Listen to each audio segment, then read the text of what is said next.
Assalamualaikum warahmatullahi wabarakatuh. Hamdan katsiran thayyiban mubarakan fi kama yuhibbu rabbuna wa yarda. Asyhadu an la ilaha illallah wa asyhadu anna Muhammadan abduhu wa rasuluh iqraran bihi wa tauhidan. Allahumma salli ala Sayyidina Muhammad wa ala alihi wa sahbihi sallim tasliman mazida. Di dalam sebuah hadis yang diriwayatkan oleh Abdullah ibn Mas'ud radhiyallahu anhu, qala Nabi sallallahu alaihi wasallam,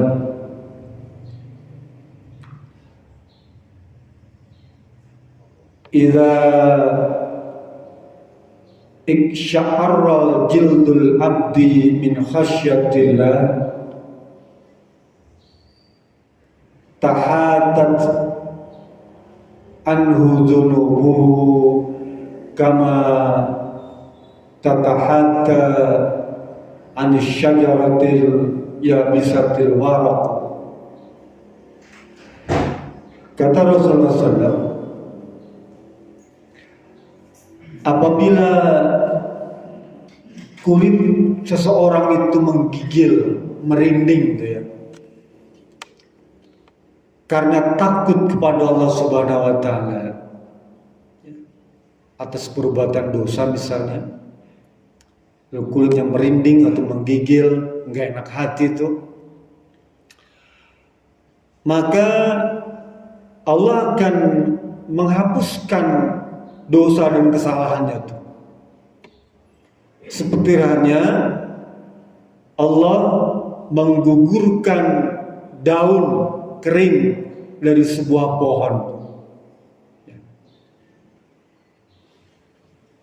Jadi bimbingan untuk menunjukkan sikap takut kepada Allah itu, Allah perintahkan dalam surat Al-Baqarah ayat 40 itu, fa iyaya farhabun, hendaklah kalian itu takut kepadaku. Artinya apa? Takut untuk berbuat kekeliruan atau kesalahan kepada Allah Subhanahu wa taala. Tapi Allah tidak perintahkan kita takut kepada makhluknya, apalagi takut kepada istri. Enggak. Tapi Allah perintahkan takutlah kepadaku.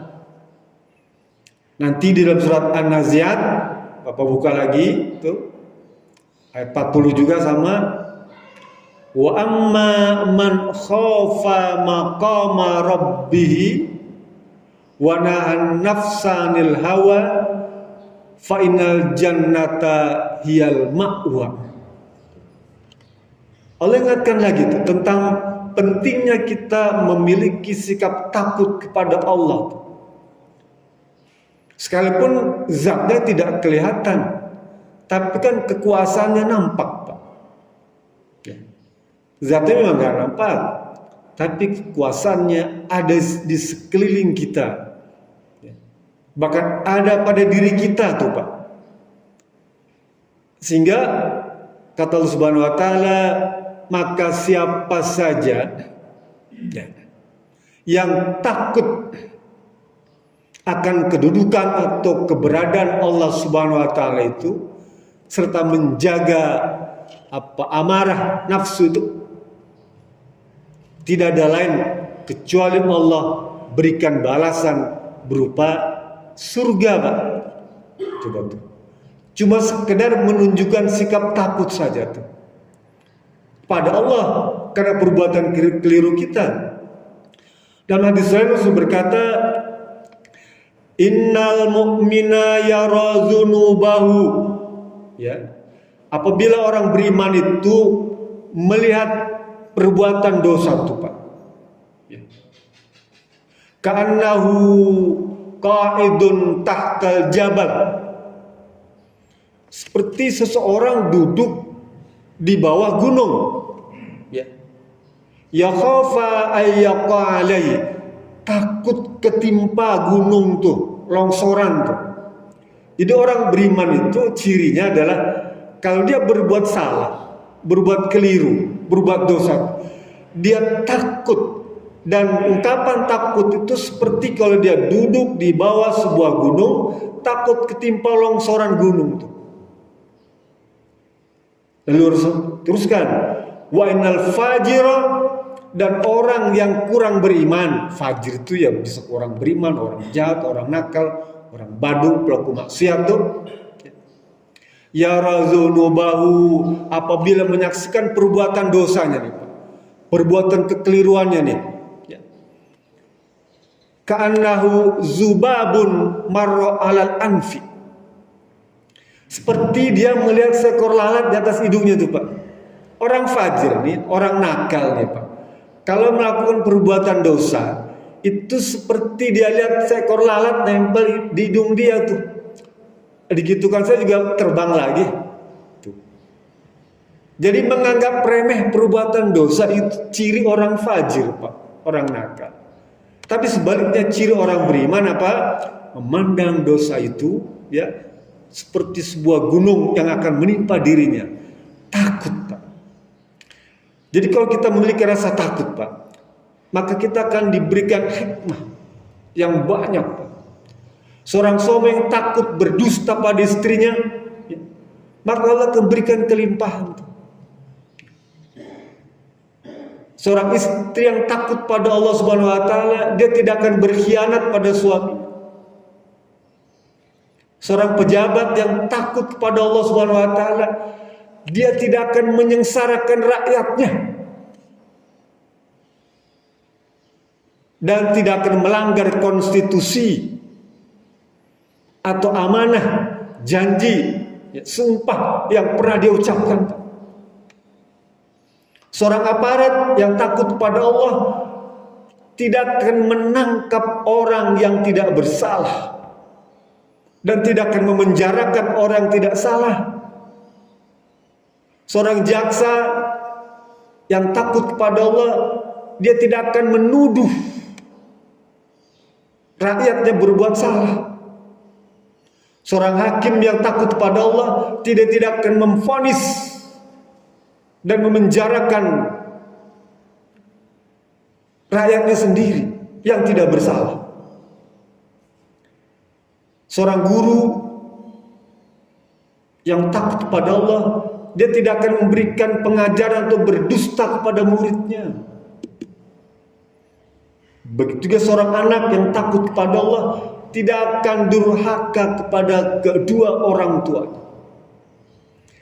Jadi kalau kita coba modal takut saja Pak kepada Allah tuh, maka itu sudah jadi modal untuk mendapatkan menghadap Allah Subhanahu wa taala ya, berupa al-jannah. Bukankah itu yang kita inginkan? Utbah bin Amir bertanya pada Rasulullah SAW tentang, ya Rasulullah, dia bilang, berikan kepadaku nasihat. Mana najat ya Rasulullah?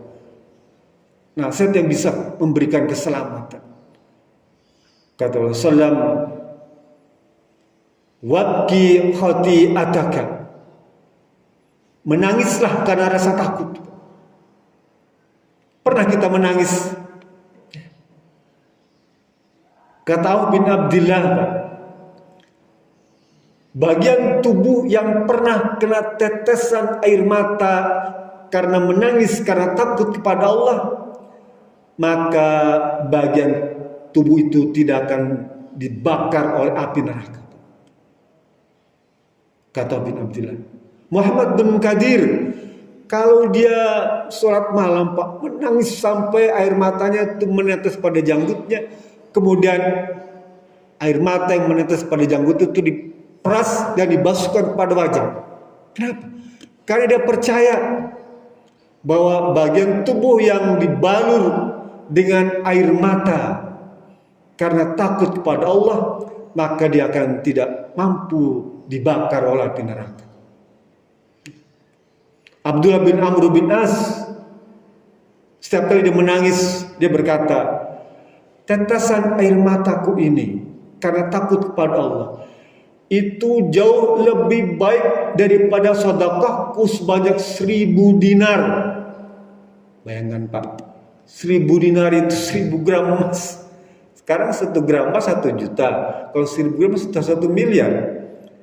Tetesan air mata karena tangisan, karena takut kepada Allah pada malam hari itu lebih baik daripada sedekah jariah, infak, zakat 1000 dinar.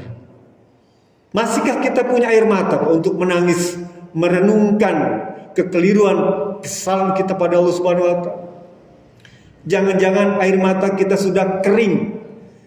Bahkan untuk meneteskan 1 tetes pun kita tidak sanggup mengeluarkan itu. Artinya kita tidak mampu membayangkan kesalahan, kekeliruan kita, perbuatan dosa itu. Tidak mampu pikiran kita ini merekam dosa kita sampai menguras air mata, tidak mampu. Jadi baiknya kita latih Pak, agar air mata itu bisa keluar. Bahkan Imam Syafi'i dia bilang, kalau engkau sholat ingin menangis, boleh kau percikkan air pada matamu itu, agar ada kesan kau menangis. Sampai begitu Pak. Kenapa? Karena besarnya hikmah orang yang takut pada Allah hingga menangis. Mudah-mudahan hadis yang saya bacakan tadi bisa menambah khasanah ilmu dan menambah wawasan, serta kita diberikan kemudahan untuk memahaminya serta mengamalkannya. Billahi bismillah. Assalamualaikum warahmatullahi wabarakatuh.